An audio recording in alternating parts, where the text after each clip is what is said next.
My name is Comrade Prince Severishi. I'm a human rights officer. For this, I decided to keep silent on this issue of SACS. But the calls was start coming in from Nigerian citizens asking me a question: why should I keep silent at this critical time? And I decided to make this video concerning the issue of SACS. These guys, there was a time I was shocked to my marrow. I saw these guys, the mood of their dressing alone, you will be afraid, you will assume that they are armed robbers with guns. Some put earrings up to 3 places. Some plant their hair, some tattoos all over their body. And with their guns. We assumed, in fact, naturally you will be afraid. Molesting innocent Nigerians. Now, the question would be, if you see how these guys, even the type of cars they drive, cars, we're not talking of one motor, we're talking of cars. You start asking questions. What kind of job are they doing? How much is their salary? Do they have company? Are they working on a company? Start asking questions. Now, do you know, we cannot count how many young, promising Nigerians have died because of these guys. And if not properly checked, many people will die more. And we cannot keep quiet at this critical time, because you may assume that it doesn't concern you. It is not me or my child or my family that died. Who knows who is the next line on board? Now, the government, I cannot count how many times these guys have been bound in some states all over the nation. But immediately after announcement, you see them again in action. We start asking questions. This critical one that just happened of recent, or the young guy, that took his vehicle, and shot, and the other ones did not up to 24 hours. They still move into action. Question is, are they above the law? Don't they have superior? If the highest authority in police, the Inspector General of Police, can give a directive, not up to 24 hours, they still went into operation. You need to ask question. Are they above the authority? If they want to check those that got their money in diverse way, probably they want to start doing the work of EFCC. I don't want to mention them before, but let me just mention one or two.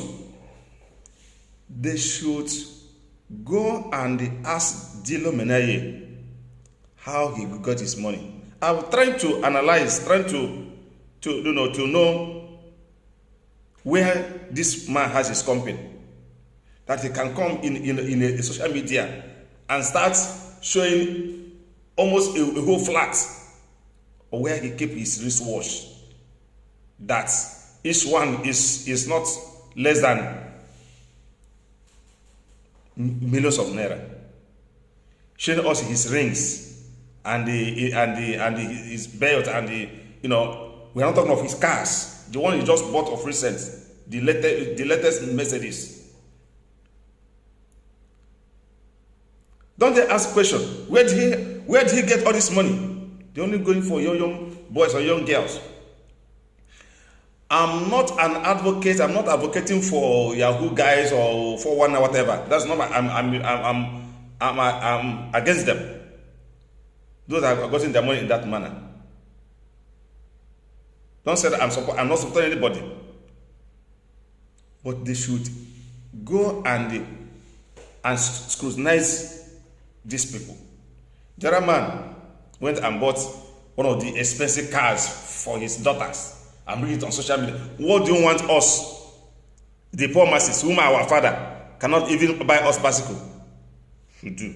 We should go and hug transformer. That's what we want. We will not hug. It's not all young boys and young girls that have money are gotten it in illegal way. There are some of them that got their money in a very legitimate way. And I want to give this to government. Whatever these guys are doing, the Yahoos and the 419 are doing, government contributes 65% of what they are doing. Because there is adage that says, an idle man is a devil workshop. I believe most of them doesn't want to do this kind of job, but because they don't have anywhere to work. They come out from university after their parents have spent millions of naira. There's no work. They start, thinking. There's some people that say that the politicians stole our money and take it abroad. Our Yahoo boy guys went, use computer and bring it back to Nigeria. It sounds funny, but it's true. So, this band, the band, the sax, should not be taken as a child play, because we will never know whose child or whose family will be the next to kill with a strange bullet or detain to death. Please, our Inspector General, our active Inspector General of Police, hold on to your directives and let it come down to the states CPs and let them take this ban serious, because many people will still die if these boys are not properly checked. As still remain your person, Comrade Prince Savior Ishe, please, let's do the right thing.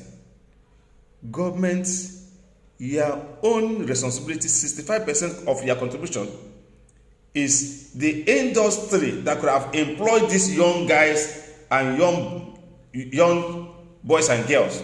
The industries have folded up. Many have relocated to other neighboring countries because of vigorous and some policies that they cannot be able to make. The few that is there are struggling. So that's why I said the government have 65% blame on the activities of these young guys, because they want to work, but there's no work. Probably that's why they have to start looking alternatively. Please, let us do the right thing. Our IG, and I salute you. Please, hold on to your directive and let's save Nigerians' youths from dying.